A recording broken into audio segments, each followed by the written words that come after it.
Hello and welcome to the FATBOSS guide to Vexiona on normal and heroic in Ny'alotha. This 3-phase boss is mostly about ad management whilst dealing with various one-shot mechanics during the first 2 phases and dealing with a stacking dot in the last. There is a fair amount to go over, so let's waste no time and just jump straight in at the start of the fight. So with Vexiona being a dragon, she has a breath. Tanks you want to face the boss side onto the raid so that you're the only one hit. Each time you are hit, you'll gain stacks of a void corruption debuff. This dot doesn't hit very hard, but it lasts for the entire fight, or until you use another mechanic to reset it, which we'll get to in a moment. For the raid, you want to be stood at the boss's side, loosely spread, but be ready to move out fast when you're debuffed with the encroaching shadows. When this is applied, it immediately does damage to nearby players. This is why you want to be loosely spread, and then when it expires 8 seconds later, you'll spawn a puddle that lasts the entire fight, these still ticking damage to anyone who stood within them. So you want to stack all of them on one side of the room, far from the rest of the raid, and you want to move the boss along as the room slowly fills up. Now for both tanks and healers to watch out for is the Despair debuff.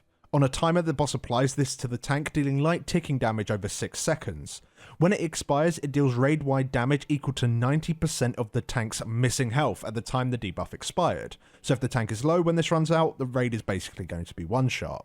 So over the duration of Despair, you want to use some form of cooldown as a tank whilst healers pump to keep you at full health. Now for tanks to be ready to pick out throughout the fight is the ads that spawn from the portals. You'll also have a Void Ascendant from the pool. The Ascendant will cast Annihilation at you. This large and arrow beam deals a small amount of damage that very quickly ramps up as more stacks of a damage increase are applied to you. Healers will need to dispel this mid-cast multiple times to reset the incoming damage of the beam on you. This beam will also damage other people, so you want to make sure that you face it away from the group. However, you can use the beam to also damage the other ads. So when ads are up, try and hit as many of them as you can with the beam. Now when the Void Ascendant dies, it will drop an orb. Any player can pick up this orb, which will give them their own extra action button, which will allow them to cast their own Annihilation beam. Tanks are the best for this, as using the beam will also completely remove any of the stacks of void corruption that you gain from Vexiona's breath. When to use the beam is entirely up to you, just make sure you get the most out of it by removing stacks and dealing damage to ads at the same time. Now as for the ads abilities, they're all very simple. The Spellbound Ritualist will cast Void Bolt. This just deals damage to a random player, but it should be interrupted so you can move her around easier. On Heroic, the Soul Carver will teleport to a random player and deal high damage over a channel to the nearest player. When this happens, just stun them to interrupt them. And as for the Cultists, they don't do anything whatsoever until they reach 100% energy,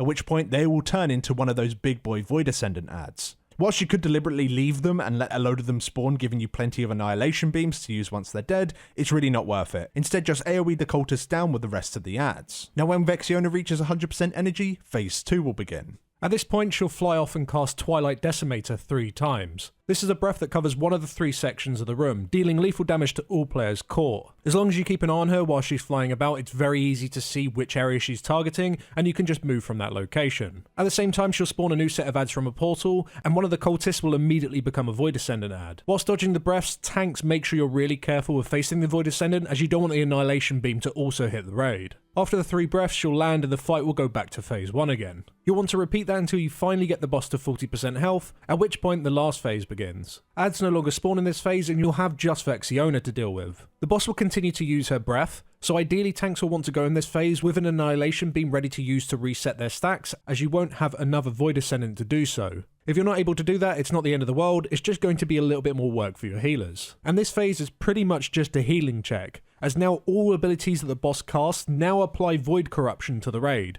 So towards the end of the fight, the raid is going to be taking really high consistent ticking damage. To add, in this phase everyone is debuffed with Terrifying Presence. This reduces your haste by 100% whenever you're more than 6 yards away from another player, which is easily countered because you can just stack up. But the issue with that is the Encroaching Shadows debuffs, as they instantly do damage when they're applied to players. On one of our kills we completely ignored that fact and very nearly wiped, so instead we made small groups of players to stack with. This reduced the amount of void corruption on the raid drastically, and as a result made it far safer on the healing side of things. Now you'll also have to stack on another player when Heart of Darkness is cast. This long cast deals massive raid-wide damage that is reduced by distance from the boss, so the moment it is cast you must run away. However, it will also fear anyone that isn't within 6 yards of another player for 8 seconds, which can easily kill them if they're feared into a patch. so when running out you'll want to make sure you stick with your small group of players. If not, then you'll just have to use Tremor Totems. The biggest issue with this ability is that it also overlaps when encroaching shadow debuffs are also timing out, so players are running out to drop patches away from the raid, and then are immediately feared afterwards. We for the most part just use Tremor to counter this, but alternatively you could have a single player run out with them. They'll take damage from that player when it expires, but it's quite low,